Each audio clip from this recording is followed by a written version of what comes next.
Is at Hidden Hill Nursery today. Yeah, he's learning all about plants, especially when we're right in the middle of all this heat. It's hard to keep them alive, Keith.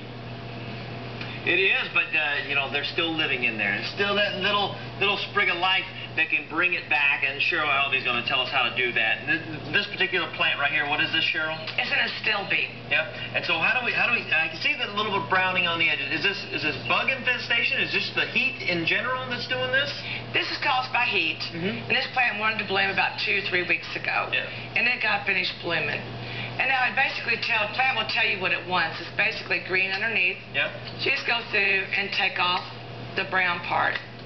And this isn't hurting the plant. Would you want more foliage, you know, because of the drought, because of less water to keep the plant going, or no? No. I mean, this plant, like when I get finished here, it's going to show you how happy it is. Yeah. And you're looking for that green underneath. All the new growth, clean the debris out. Yeah. And it's good to go. And next, all you want to do is water it. So how much watering would we do in this situation? Well, of course, in this situation, we know it's in a pot, so we're just going to water it till it comes through the bottom of the pot.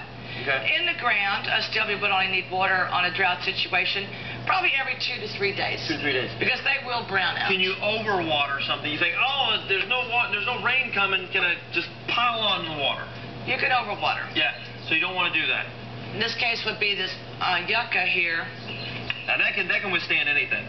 It's a desert. A train, a truck, just running about. Yeah, well, it really would. Yeah. It's crazy. Yeah. It's like a desert plant. If you overwater this, that's the easiest way to kill it. Okay. One time and done. Too much water. So we're talking about ferns here. People have some ferns, and we have this one that's not looking so good. Yeah, he just kind of got slighted last week, so we're just going to pull all this up and just give him a really good haircut. Just turn it right, just all the way down. How far would you go to the base there? It looks like you're leaving about 3 inches? About 3 inches. And, you know, you can tell it's already looking better. Yeah. And then, once again, you would just water that really good. Now, this one was way worse than this. Yeah. You trimmed this one back 10 days ago? Yes. And look at that, something coming up there. Got little new fronds coming up, and by September, it will just be full and good to go again. You know, you just can't be everywhere in this drought. Give yourself a break and just give them a haircut. Let it go. Come back and let them come on. They will come back. They will. They will come back.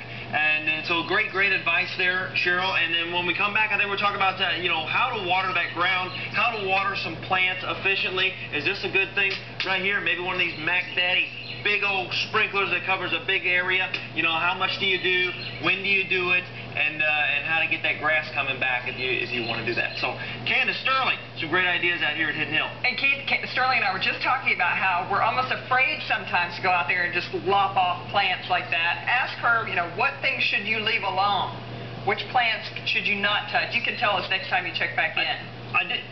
All right, yeah, I did mention that, Cheryl. What plants should we just leave alone? Or any plant out there we can trim back, maybe not the yucca. The yucca would never want to be trimmed back.